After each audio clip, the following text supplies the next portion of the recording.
saya Vina Fadlatul Amalia, kelas 12 MIPA 1 dari SMA Negeri 1 Pegandon. Pada kesempatan kali ini saya akan membacakan sebuah cerita pendek berjudul Topeng karya Sawali Tuhusetyo. Entah, setiap kali memandangi topeng itu lekat-lekat, Barman merasakan sebuah kekuatan aneh muncul secara tiba-tiba dari bilik goresan dan lekukannya. Ada semilir angin lembut yang mengusik gendang telinganya. Ditingkah suara-suara ganjil yang sama sekali belum pernah dikenalnya. Perasaan Barman jadi kacau. Kepalanya terasa pusing. Sorot matanya tersedot pelan-pelan ke dalam sebuah arus gaib yang terus memancar dari balik topeng. Dalam keadaan demikian, Barman tak mampu berbuat apa-apa. Terpaku dan mengaku. Getaran-getaran aneh terus menjalari seluruh tubuhnya. Barman benar-benar berada dalam pengaruh topeng itu. Memang hanya sebuah topeng. Bentuknya pun mungkin sudah tidak menarik. Permukaannya kasar, dahinya lebar, hidung pesek dengan kedua pipi menonjol. Goresan dan lekukannya terkesan disamarkan, tidak tegas. Warnanya pun sudah kusam, menandakan ketuaan. Orang-orang kampung menyebutnya topeng tembem. Tapi dengan topeng itulah nama ayah Barman, Marmo, pernah melambung sebagai pemain reog yang dikagumi pada masa jayanya. Konon, topeng itu dibikin sendiri oleh almarhum ayah Barman. Untuk mendapatkan bahannya, ayah Barman ketika itu harus mengacak-acak seisi kuburan. Lantas melakukan puasa mutih, makan nasi tanpa sayur dan garam selama 40 hari. Dengan cara demikian, menurut penuturan orang-orang, tangan ayah Barman akan terbimbing oleh sesuatu yang gaib sehingga mampu menghasilkan topeng yang sempurna. Topeng ayah Barman akhir-akhir memang benar-benar sempurna, bukan lantaran bentuknya, melainkan kekuatannya yang mampu menyihir para penonton. Lucu, memikat, dan menghanyutkan.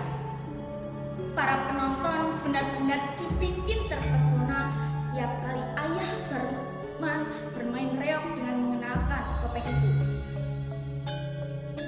Grup reognya kisan beribar. Harganya tinggi tapi selalu laris ditanggap orang. Bahkan sering diundang pentas menyambut tamu penting di pendopo kabupaten. Bila mengenakan topeng itu, ayah Barman benar-benar menjelma jadi tembem. Badut kocak yang mampu mengocok perut penonton lewat gerak-gerakannya yang sulit dan mustahil, indah dan atraktif. Tarian-tariannya menyatu dan hanyut bersama irama gamelan dan trompet reog yang khas. Para penonton berdecak kagum. Begitu sempurnanya ayah Barman dalam memainkan topeng tembem. Sampai-sampai para pengagumnya memanggilnya dengan sebutan Marmo Tembem.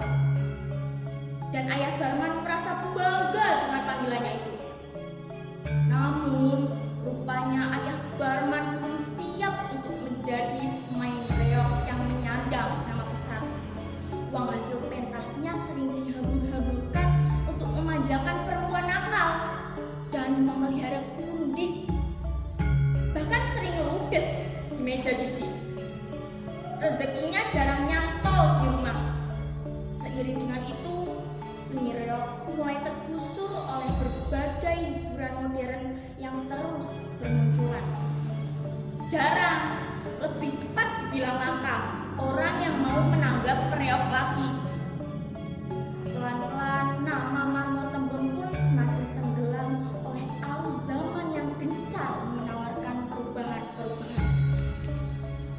Hingga meninggal, Marmot Tembem tak meninggalkan warisan secuil pun. Satu-satunya harta peninggalan yakni sepetak sawah yang dibeli saat jayanya sudah jatuh ke tangan Mak Karni, istri simpanannya yang berakal bulus. Barman masih terpaku dan mematung di depan topeng Tembem.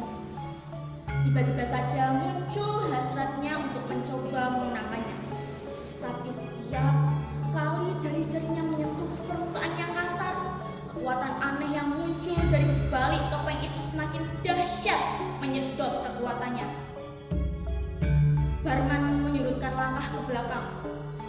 Sepasang bola matanya mendelik, keringat dingin meleleh di sekujur tubuhnya. Barman memekik dahsyat ketika menatap sepasang mata topeng itu membelalak lebar dan bergerak-gerak. "Ada apa, Kang?" tanya Saritem, istrinya yang tampak seperti perempuan yang baru kejatuhan cicak. "Tem, coba tatap topeng itu, Tem," sahut Barman cemas. "Memangnya kenapa? Matanya!" Serentak perempuan bermata juling itu menjatuhkan pandangannya ke arah topeng yang lekat terpajang di dinding. Tapi begitu sepasang matanya hingga di sana, perempuan itu malah tertawa. Barman tersipu. Topeng itu memang tak lebih dari sebuah topeng badut usang yang kaku dan beku. Lekukan dan goresan matanya yang nampak samar tak lagi membelalak dan bergerak-gerak. Barman geleng-geleng. "Sudahlah, Kang, Kakang terlalu capek.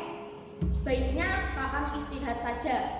Bukankah besok harus menghadiri undangan di balai desa?" kata istrinya sambil beringsut dari depan suaminya. Barman tenang. Benaknya seperti disentakkan oleh sebuah arus yang tidak bisa dipahaminya. Udara pagi di kampung tak berubah. Dingin. Kabut dari pinggang bukit terus menyembur-nyembur menyelimuti perkampungan. Mata Barman masih diserang kantuk. Pelan-pelan lelaki gempal itu beringsut dari pembaringan, mengambil segelas air putih dan meneguknya.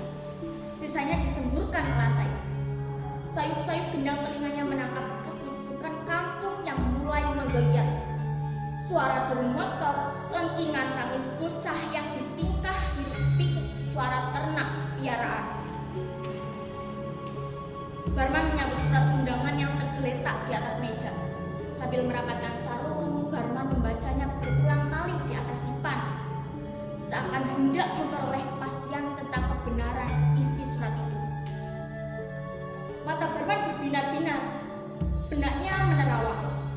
Tiba-tiba saja ia mampu mengucapkan rasa syukur yang demikian tulusnya. Ia merasa benar-benar tersanjung dan begitu dihormati. Ia diundang dengan hormat ke balai desa untuk menerima penghargaan dari pemerintah atas jasa-jasa almarhum ayahnya melestarikan kesenian tradisional reog.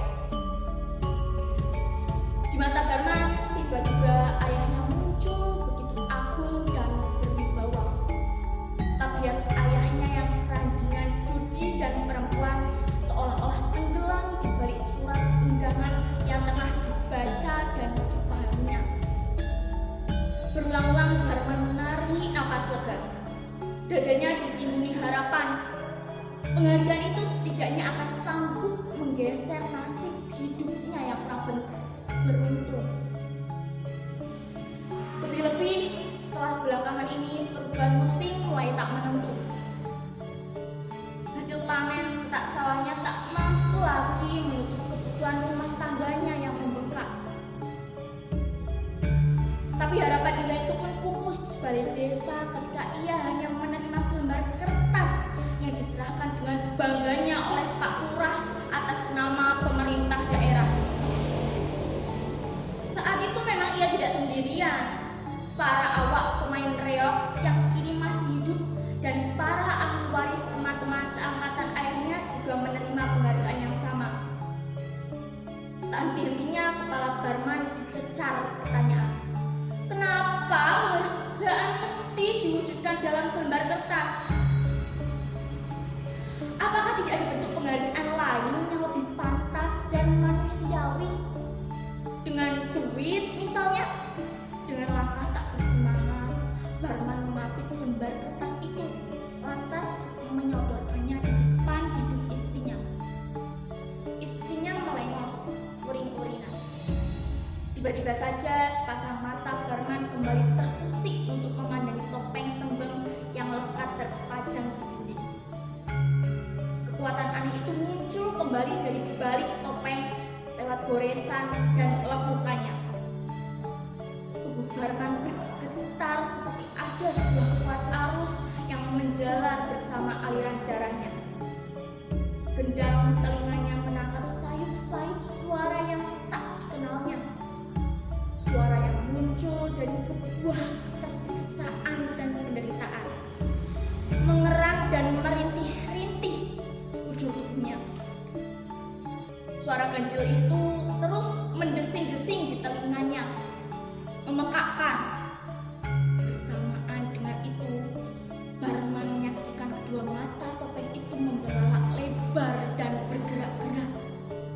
Tapi sejurus kemudian mengatuk rapat. Dan ini mendadak sepasang mata topeng itu mengeluarkan air mata.